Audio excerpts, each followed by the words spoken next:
Today we're gonna mow hay. We were hoping yesterday we could, but the way the weather was, we weren't sure if we were gonna be able to get this window of nice weather. But heading up the road here, this is probably our farthest field away. We got two fields, one on one side of the road and one on the other. We're gonna do just the one side of the road for now, but I'm gonna stop here quick at the heifer farm, let them out, just because I'm going by.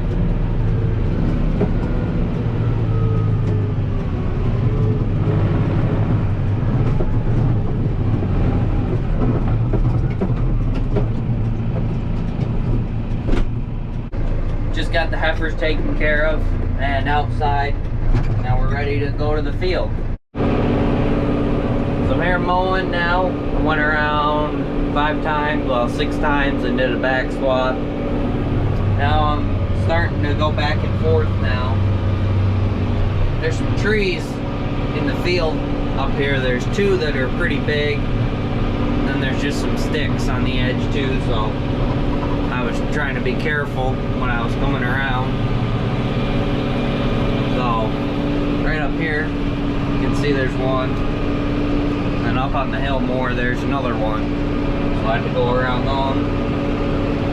And next couple weeks, maybe next week or sometime, neighbor's gonna come up here with me. He's gonna cut them up probably, and then we'll split them, throw them in the dump wagon and bring it home, so then we have more sapwood for next year. We have quite a bit cut and split already. I figured we've got about 8 to 10 cords cut and split already, and I'm happy with that. A lot more than we had for last season, so hopefully next season will be better. We got more wood and it'll be drier. So if you check into my Instagram or Facebook, you saw that I was in State College at Penn State, right in the campus, for 3 days last week. I was posting stories on there. I figured I'd talk about that a little bit now. I have a few clips from there, pictures and video clips that I'll throw in here too. But basically, I was on a dairy judging team, 4 people on a team, and we had practices for the last 6 to 8 weeks, every week. And we went down there the first day, Tuesday that was, we had our knowledge test and team activity, where we had, the team activity we had to, let me see, we had, well, we had a scenario. There's a farm that had trouble with breeding cows and with their reproduction, things like that. We had to come up with suggestions to give back to that farmer and present it to some judges. So that was the first day. The second day we actually had the judging, 5 classes. 2 of those were reasons classes, so we had to write down notes about each cow and memorize our reasons and give them to a judge too. That was individual though. So third day was the awards session in the morning. Well, that was from about, I think it started at 8:30. We didn't get done in there until about 12, so it was long, but we ended up, our team got second, so we're happy with that. We get to go to Massachusetts to the Eastern State Exposition now. That's in September, so we get to go up there and judge cows again and compete. We also had another team compete in it's called Milk Quality and Products. They got second as well, so they'll be going the same time to this Eastern States Exposition. So they'll be competing too. You also remember that tractor driving contest we did, one of our people from our school qualified for regionals, and again from regionals he qualified for states again. He actually got third in states, so that was pretty cool. So congratulations to anybody who was there. Even there was a lot of people there. It was a cool experience. It was my first time there. I'll definitely be going back. Had a great time, met a lot of people. And every movie, TV show, and production takes a village to bring to life. Here at the Pennsylvania FFA, every event and milestone can be accredited to the remarkable village of advisors and FFA members across the state. Each spring, we receive a final count of how many members we have in our village and family. Today, we are proud to announce that we have set a record-high membership count in Pennsylvania, and in the Penn State spirit, these members are going to help us to reveal that number. Drum roll, please.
So I just finished up.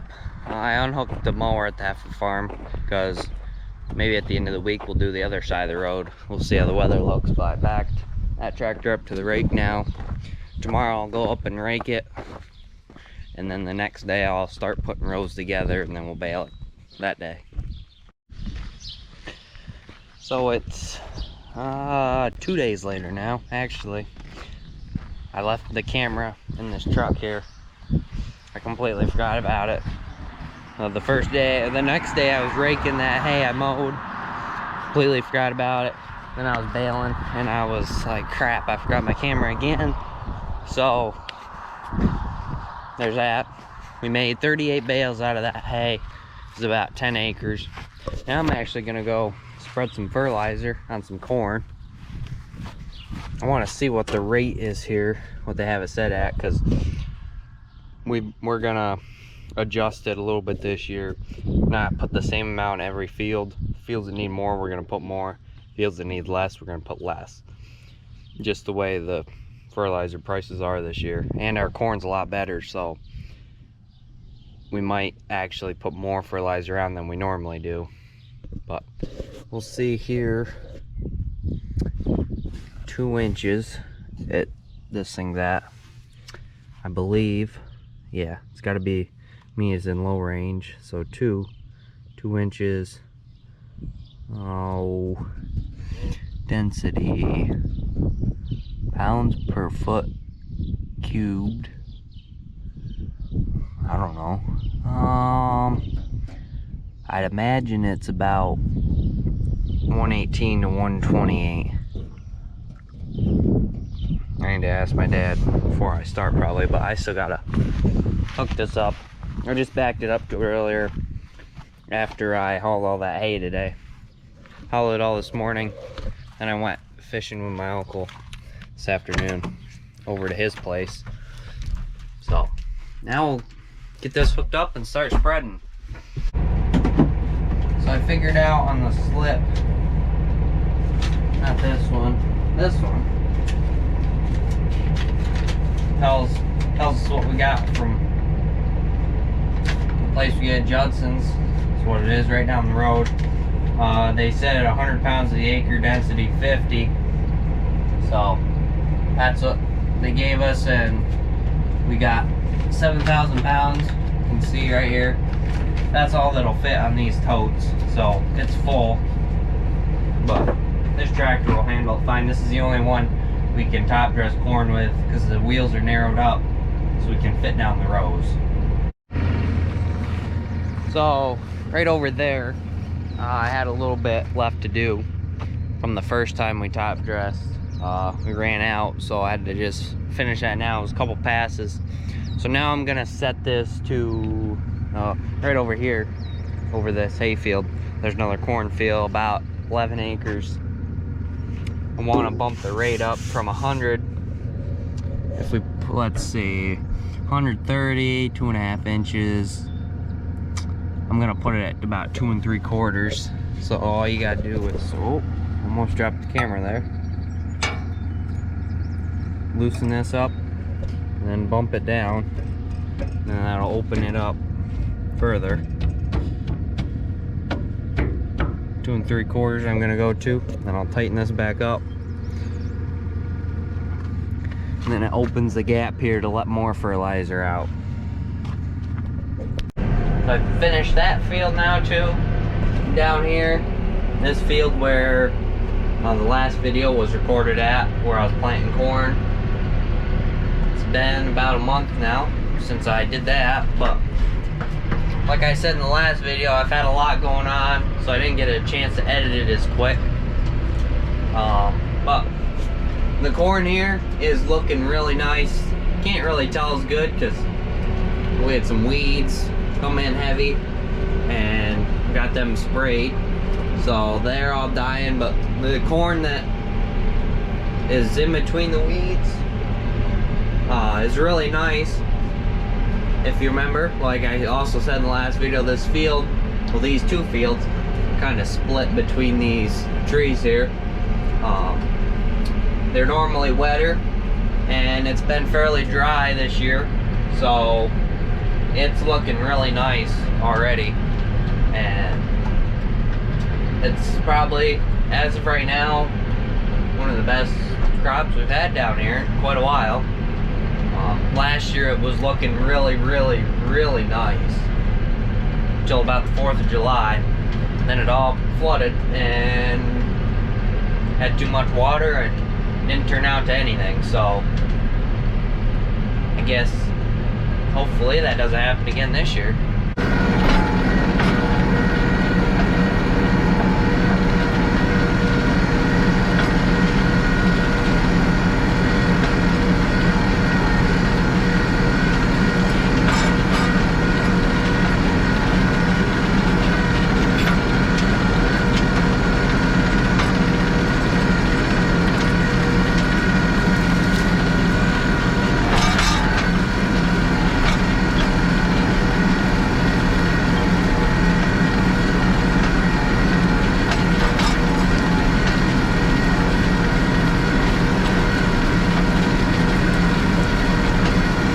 I figured while it's still a little light out, whoa, there goes my camera. Figured while it's still a little light out, I'll do a little bit of talking here about the way things are going now. So the price of fertilizer did drop back a little bit. This urea here was $950 a ton. That's a lot higher than it was previous years, but it's about $300 cheaper than it was during spring this year, which we bought all of our fertilizer before the planting season. Well, a good portion of it. This was the first stuff we actually had to buy because we ran out, but the starter fertilizer that we run through the corn planter, we had all that paid for before planting season. So there's $950 now a ton, plus this tote was $40 to rent.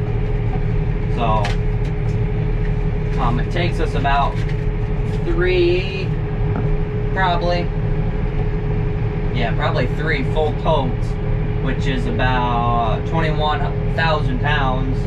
So just over, what is that? 10 ton. So that's just a quick reference of what people are paying for fertilizer. And you have to remember, we only are growing 150 acres of corn. You gotta think about the people that are growing those couple thousand acres of corn. But we're putting on average about 150 pounds to the acre. So, not doing math right now, but I'll be able to do about 40 to 50 acres, I think, with what I have on here, with what's left. I've done about, let's see, 10 and 10, 20, probably 25 acres already, maybe 26, 27, but yeah, it's starting to get dark. Rain's supposed to come in overnight, about 2 or 3 o'clock it's supposed to start. They're saying we're supposed to get some nasty storms, which we need rain, but not really anything else than that. But these fields are really, really, really dry. I mean, the corn's not really shriveled up yet. I can see a few signs in some places that it needs water, but it's not awful yet, which is good. So I got done spreading that fertilizer at about 10:45 probably.